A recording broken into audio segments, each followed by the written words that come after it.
Allez, bonjour à tous, j'espère que vous allez bien. Aujourd'hui, analyse de Cardano, ça fait un moment, donc on va faire une update, ça soit d'un point de vue investissement long terme, ça soit d'un point de vue trading, court terme, moyen terme, long terme. On verra les zones à surveiller, les potentielles opportunités, moi, qu'est-ce que je chercherais potentiellement pour me positionner. Alors ça va être une analyse objective, parce que pour information, ce n'est pas une crypto que je possède dans mon portefeuille long terme ou même sur des positions swing à l'heure actuelle. Donc voilà, je serai clairement objectif là-dessus. Alors sur Cardano, déjà d'un point de vue tendance, on est toujours dans une tendance baissière. Les creux sont toujours de plus en plus bas, et si je mets ici mes moyennes mobiles, on le voit bien, notre tunnel daily fait toujours office de résistance. Donc tant qu'on n'a pas une structure en W, et là si je mets la charte comme ça, on n'a pas une réelle structure en W. On en a fait une petite ici, qui était une tentative de tendance haussière avec des creux et des sommets de plus en plus hauts, mais rapidement qu'est-ce qu'on a fait? On a instauré ici l'inverse d'une structure en W, une structure en M avec des creux et des sommets de plus en plus bas. Et on voit que notre ligne de coup, d'accord, qui est tout simplement notre zone de résistance, elle a bien fait office de week of check, d'accord, on est revenu chercher la ligne de coup et on a une continuation baissière. Donc à l'heure actuelle, moi qu'est-ce que je constate, c'est que la tendance primaire est haussière et la tendance secondaire, tout simplement on est bloqué dans un range, on est bloqué entre deux bornes. Donc voilà, quelqu'un qui fait de la stratégie de range classique, le bas de range on cherche à long et le haut de range on cherche à short tout simplement. Donc voilà, ça classique, on est dans une tendance primaire baissière et à l'intérieur de cette tendance primaire baissière, tendance secondaire qui est tout simplement dans un range depuis maintenant presque un an. Ça fait un moment quand même qu'on oscille entre ces deux bords. Donc l'idéal pour vraiment avoir une confirmation de bottom, ça serait d'avoir une cassure de ce niveau. Si vraiment là on arrive à aller chercher ce niveau et avoir une clôture nette en weekly, voire même monthly, ça serait encore plus intéressant d'avoir une grosse structure. Là on pourrait avoir un bottom qui serait posé. Comme on a fait ici, vous voyez, dès qu'on a commencé à clôturer au-dessus de ce niveau-là, on est revenu faire un pullback sur la ligne de coup, mais on a eu un déplacement de la valeur. Je vous rappelle, ici on est bloqué entre deux bornes, d'accord, on range, d'accord, et au moment qu'on a une cassure, on sort de cette valeur et on déplace la valeur. On voit que notre range fait tout simplement office de support. Donc là, si on a à peu près la même chose, si on a une clôture au-dessus de ce niveau-là, globalement au-dessus des 43 centimes de dollars, on aura une cassure de notre haut range, et si on a un pullback, ça serait une opportunité. En tout cas, on pourrait avoir ici un bottom long terme. Pour le moment, ce n'est absolument pas le cas, parce qu'on est sur support. Alors sur support, il y a des opportunités, mais automatiquement, vous avez des zones d'invalidation au cas on a une clôture sous ce niveau-là. Alors moi, si je chercherais ici à rentrer en position, parce qu'on est sur support techniquement, et un support ça se long, une résistance ça se short, si j'ai une clôture weekly en dessous de ce niveau-là, j'aurais tout simplement une invalidation parce qu'on sortirait d'un range, on aurait notre poursuite de notre tendance baissière et je ne chercherais pas à hold un token qui nous fait un creux encore plus bas. Si on a une cassure de ce niveau-là, parce que là on globalement consolide dans cette précédente zone de demande, ici on a eu un temps d'arrêt, on le voit bien en 3 jours, on a consolidé, donc là on consolide autour de ce niveau-là. Si on a une cassure, le prochain niveau là à surveiller il va être ici. Donc ça peut nous faire rapidement une baisse de 35%. Donc si on a une suite baissière sur Cardano, le prochain niveau, moi c'est comme ça que je fonctionne. Quand je cherche par exemple à investir, je vais pas me dire ok, j'achète par-ci par-là, ok, comme voilà, j'ai reçu ma paye, tac, je mets un peu sur Cardano. Non, pas du tout. L'argent que je vous conseille, c'est tout simplement le mettre de côté sur un compte bancaire à part, sur un livret d'épargne ou autre, bref, ça c'est vous qui gérez votre argent, mais c'est pas parce que vous avez reçu votre paye, direct, hop, vous devez investir en crypto. Non, on attend qu'on soit sur des zones intéressantes. Et moi, c'est comme ça que je fonctionne, je cherche pas à me positionner chaque semaine ou chaque mois parce que c'est le premier de la semaine, c'est le premier du mois et on m'a dit que c'était la façon de rentrer en position. Non, je trace mes zones d'intervention. Voilà, ici c'était potentiellement une zone intéressante, ici c'en est une autre, le bas de range peut également être une zone intéressante, mais voilà, entre ces niveaux-là, je chercherai pas à rentrer en position. Et c'est tout bête, mais il y a quand même un écart de moins 33%, d'accord? Et moins 33% sur du long terme, ça peut quand même commencer à être représentatif. On n'est pas sur du moins 2, moins 3%.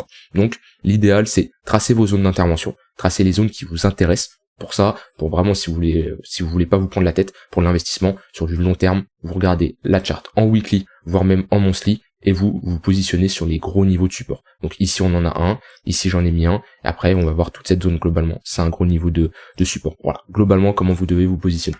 Par contre ça, pour moi c'est pas de la spéculation, d'accord, on est vraiment sur de l'investissement long terme. Faut pas avoir que des convictions techniques. Faut pas se dire ok, je suis sur un gros niveau de support, je rentre en position. Non, faut qu'il y a du côté fondamental, du côté token mix, il y a quelque chose, d'accord? On cherche pas à se positionner juste parce que la chart, on est sur un gros niveau de support. Parce que je peux vous sortir des shitcoins, des projets qui ont aucune valeur ajoutée à l'écosystème crypto, et même si on est sur un gros niveau de support, eh ben celui-ci va casser parce que le projet n'apporte rien. Donc là, si vous procédez de cette façon, en vous positionnant sur des gros niveaux, faut que le fondamental et la tokenomics ça suive, d'accord? Parce que sinon, le gros niveau, il y a de grandes chances qu'il cède à force. Tout simplement. Donc voilà, je le répète, sur Cardano, on est sur un gros niveau, et moi j'aime bien, dans les ranges comme ça, mettre tout simplement un volume profile.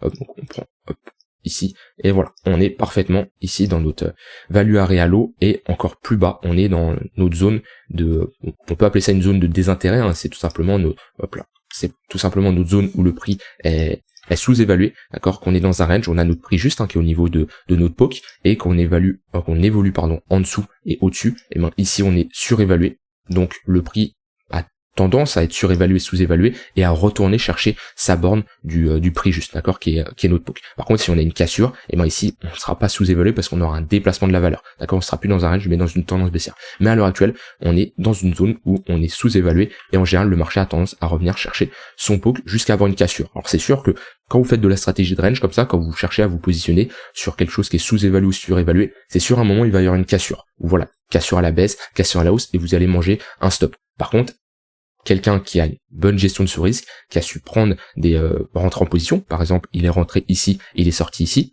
ben voilà, ça se trouve ici, il a eu un risk reward de 3 pour 1, d'accord? C'est-à-dire que si même ici il se fait stopper, eh ben, il sera quand même rentable parce qu'il sera rentré en position. Voilà. Dans tous les cas, si vous faites du trading de range, il y a des chances qu'à un moment vous vous fassiez stopper, c'est tout à fait normal. Par contre, avant, vous devez avoir une bonne gestion de votre risque pour que vos gains couvrent vos pertes. Voilà, donc ça c'est pour du long terme, moyen long terme sur Cardano. Donc globalement, comme je l'ai dit, on est sur un gros niveau de support.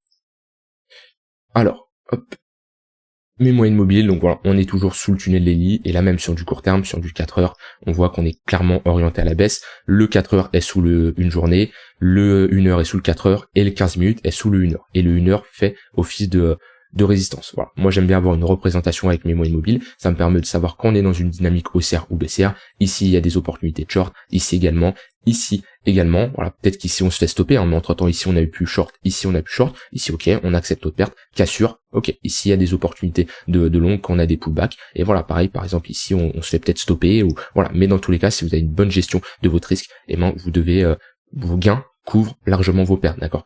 À chaque fois, coupez vos pertes rapidement et laissez courir les gains. Faites pas l'inverse, d'accord? Les gens qui ont des risk reward de 0,5 pour 1, d'accord? Ça veut dire que, globalement, hop, si je mets, voilà, ils rentrent comme ça, et voilà.